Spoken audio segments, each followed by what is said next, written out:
പാത്രം ചട്ടി വിൽക്കാനുണ്ടോ? ആക്രി വെളുപ്പിക്കാൻ വന്ന കേട്ടോ. നമ്മുടെ പഴയ നോൺ സ്റ്റിക്ക് പാത്രങ്ങളൊക്കെ ഇതുപോലെ കുറച്ച് കഴിയുമ്പോൾ അടിയിൽ ഇങ്ങനെ വെന്ത് കരിഞ്ഞ പോലെ കരിക്കുട്ടിയായി മാറും. അപ്പോൾ അതിനുള്ളൊരു സൊല്യൂഷനായിട്ടാണ് വന്നിരിക്കുന്നത്. ഇപ്പം ഞാൻ ഓൾറെഡി ഇതിൻ്റെ അകത്ത് ഒരു സ്പ്രേ അടിച്ച് വെച്ചിട്ടുണ്ട് കരിയണേനെ.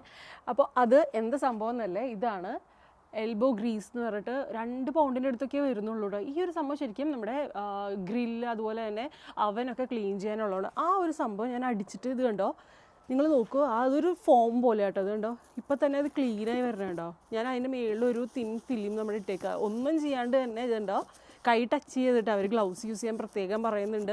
അതുപോലെ നല്ല വെന്റിലേഷനുള്ള റൂൾ വെച്ചിട്ട് വേണം അടയ്ക്കാൻ. ജസ്റ്റ് ഈ ഒരു സംഭവം മാറ്റി ടിഷ്യൂ കൊണ്ട് വൈപ്പ് ചെയ്യുമ്പോൾ തന്നെ ഒരുപാട് വ്യത്യാസം കാണും. ഒട്ടും ഞാൻ സ്ക്രബ് ചെയ്യണില്ല. കാണാമല്ലോ നമുക്ക് ആ ഗ്രീസ് ഫുൾ ഇതിൻ്റെ അകത്തായി. അതുപോലെ ഇതിൻ്റെ അകത്ത് നമുക്ക് കുറച്ചൊരു 20 സെൻറ്റിമീറ്ററിൽ ഇങ്ങനെ മാറ്റി വെച്ചിട്ട് അടിച്ചു കൊടുക്കാം. കണ്ടോ.